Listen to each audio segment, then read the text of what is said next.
ओम श्री गुरुवे नमः। उपस्थित भाइयों बहनों, आप सब लोगों का इस सत्संग में हार्दिक स्वागत एवं अभिनंदन है। आइए कुछ ज्ञान की चर्चा करें।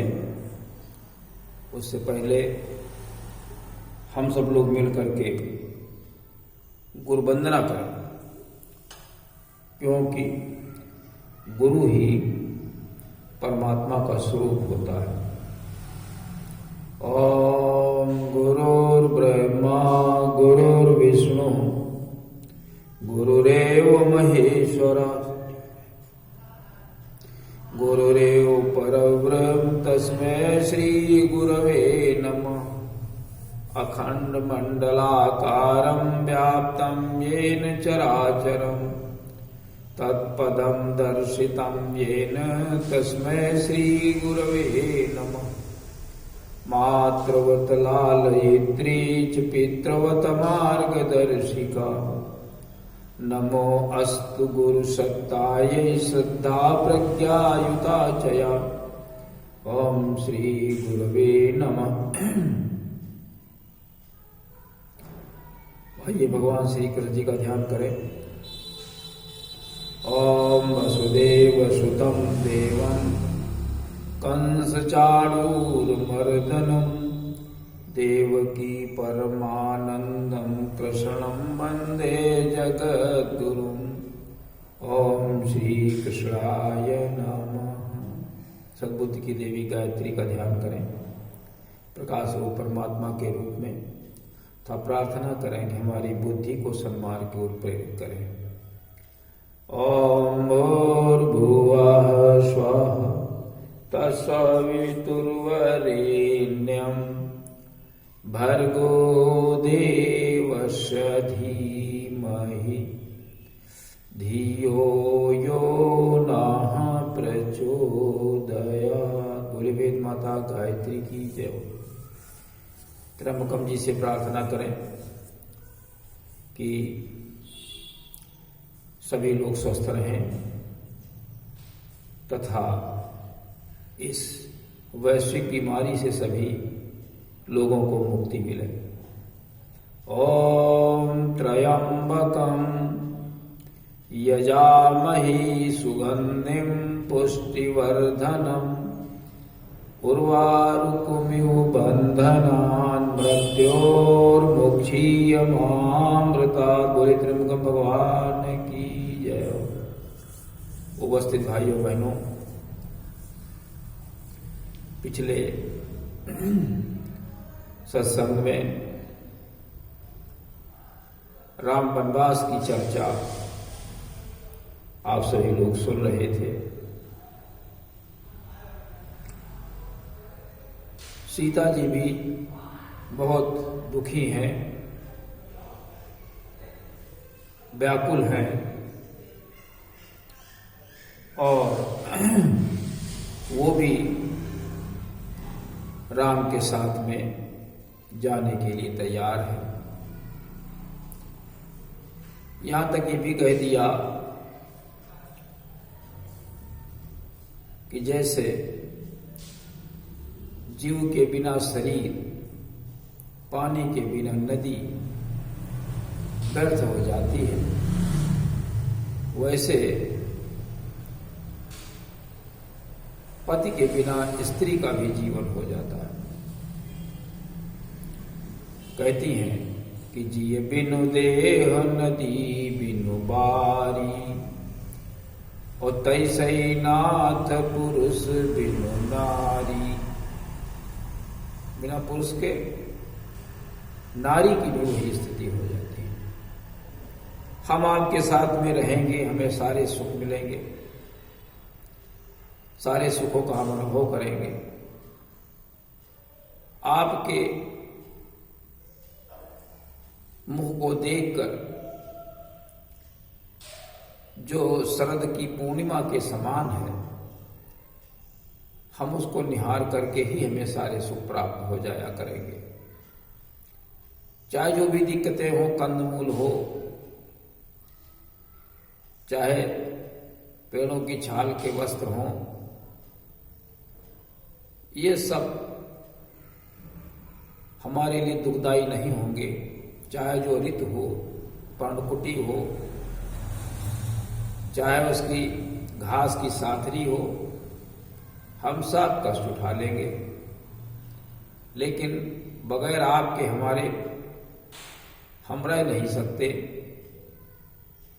क्या कहती हैं? नाथ सकल सुख साथ तुम्हारे, और शरद विमल विधु बदन निहारे। आपका मुख देख करके ही हमें सारा सुख प्राप्त हो जाएगा। आपके साथ में रहेंगे,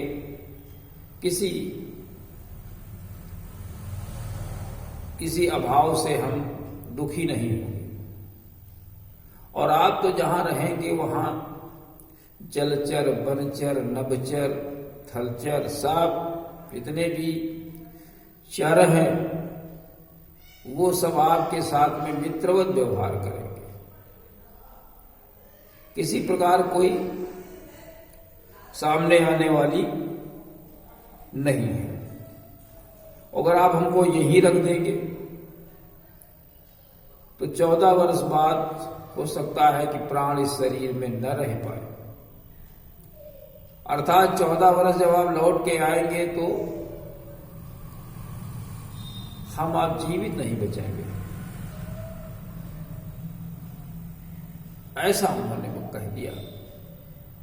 राम को बड़ा दुख का अनुभव। क्या कहती सीता जी?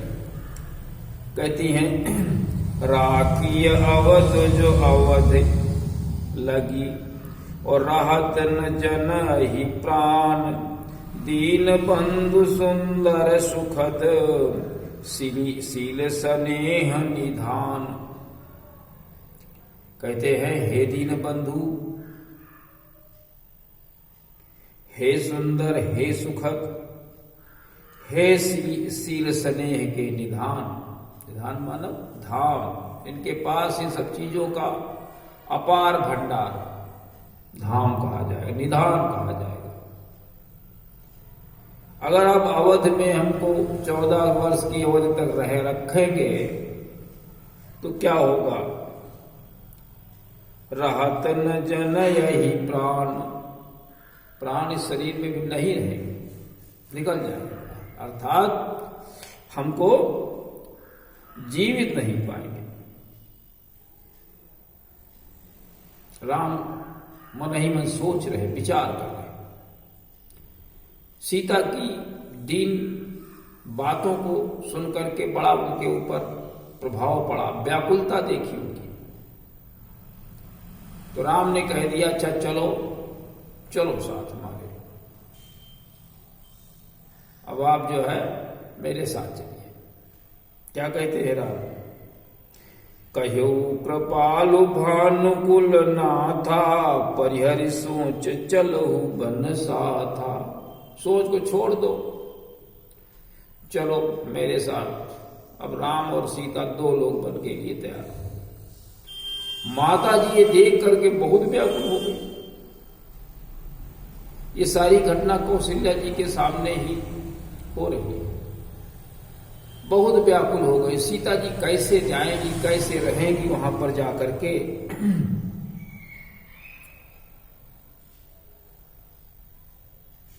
बड़ी व्याकुलता है हृदय के अंदर। कम से कम सीता जी रहेंगी तब भी कुछ हमको ढाढ़स बनता रहेगा, कुछ आराम रहेगी, कुछ उतना दुख का अनुभव नहीं होगा। अब सीता जी चली जाएंगी तब तो और मुसीबत है। भगवान राम ने कहा कि माता जी धैर्य धारण करो, हम बहुत शीघ्र आएंगे लौट के, आपके चरण कमलों की पुनः सेवा करें। लेकिन माता तो माता है, धीरज नहीं रह रहा है। सीता जी को बार बार गले से लगा रही हैं और शिक्षाएं भी दे रही हैं, आशीर्वाद भी दे रही हैं। तुलसीदास जी क्या लिखते हैं? 12 बार लाय उरलीनी और धर धीरज सिख आय सुदीनी, धर धीरज सुख आय सुदीनी।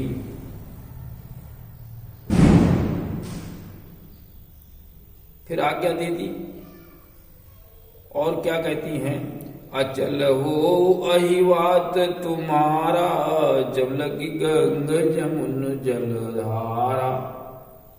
तुम्हारा सुहाग अमर रहे, जब तक गंगा यमुना की जलधार रहे तब तक तुम्हारा सुहाग। ऐसा आशीर्वाद दिया।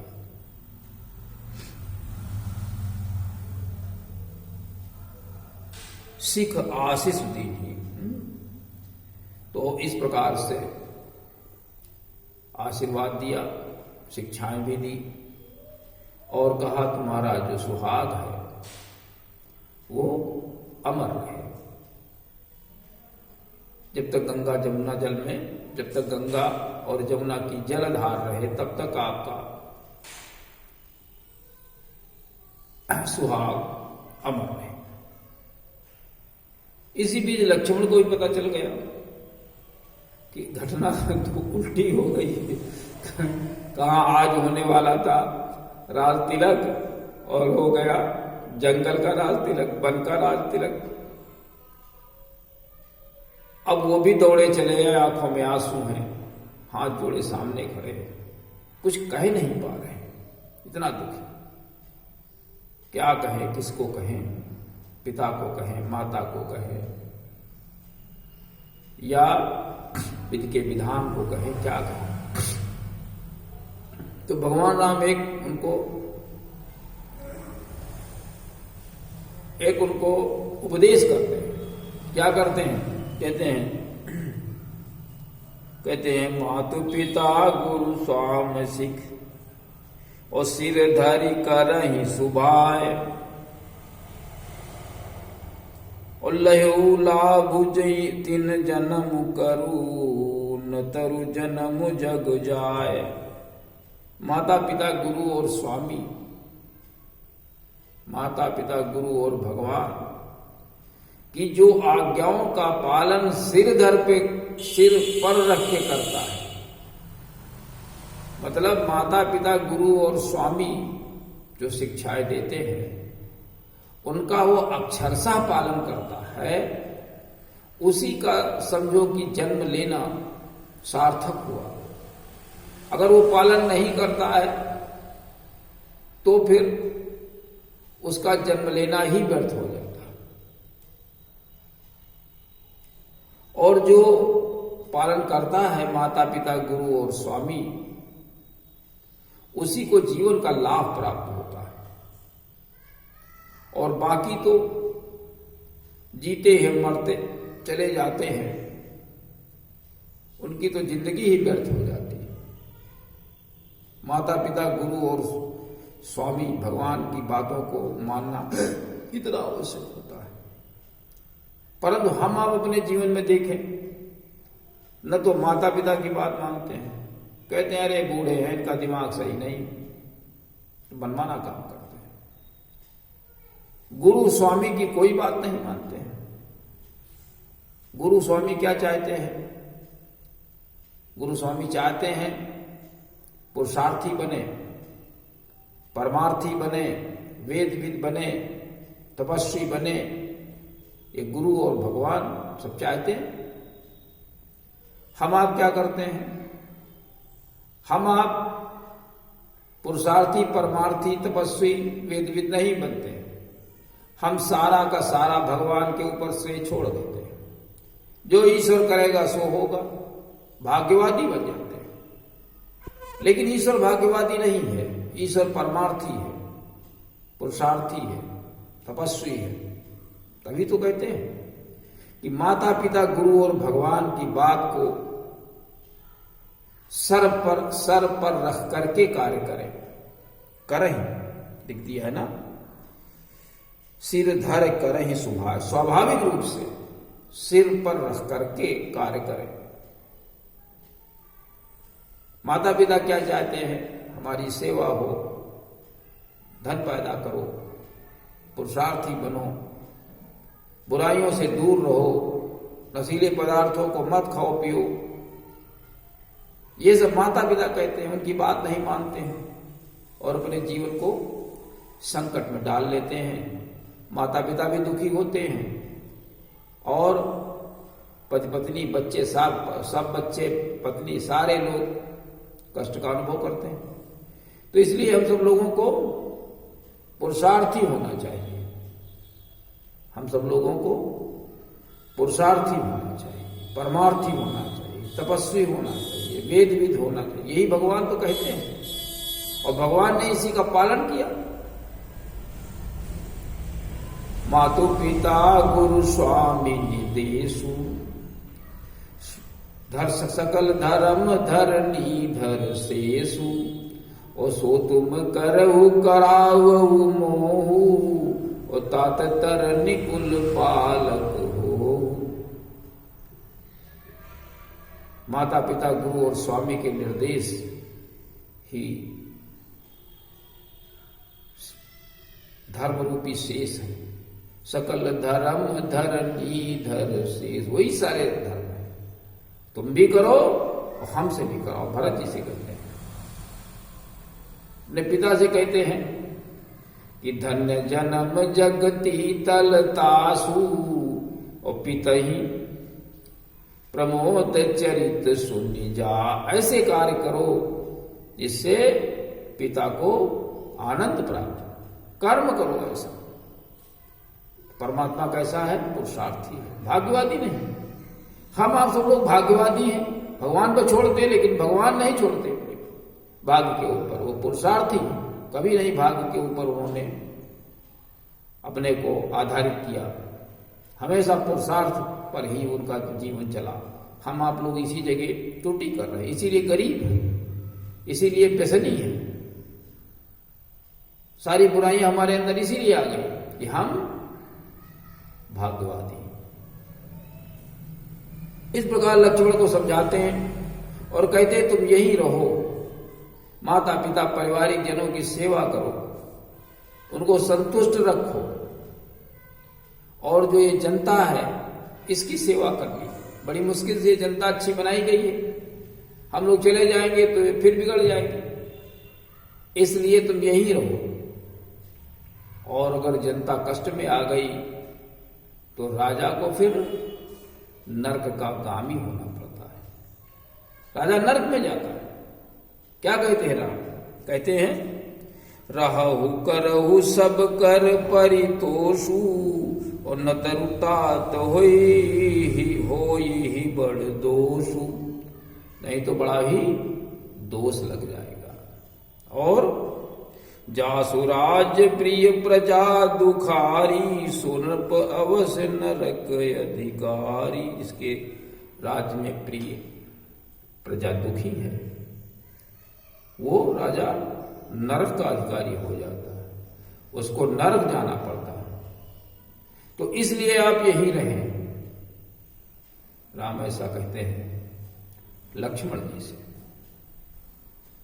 आगे क्या होता है ये अगली चर्चा में करेंगे, लेकिन इस आज की चर्चा में मुख्य रूप से बात यह है कि हमें माता पिता गुरु स्वामी जो कहे, भगवान जी जो कहते हैं उसको अपने सिर पर रख करके उसका पालन करना चाहिए। तभी हमारे जीवन का लाभ मिलेगा, नहीं तो जन्म लेना ही व्यर्थ हो जाएगा। तो आप सब लोगों से ही निवेदन है कि माता पिता गुरु स्वामी और भगवान की बात के अनुसार जो गुरु ने उपदेश किया है उसी के अनुसार चलें। इसी में हमारा, आपका और सबका कल्याण है। सभी को सुखी, सभी को प्रसन्न रखें। माता पिता और पत्नी बच्चे सभी के लिए कार्य करें तो सभी लोग सुखी और प्रसन्न होंगे। तो इसी के साथ में आज के कार्यक्रम का समापन करते हैं। ओम शांति।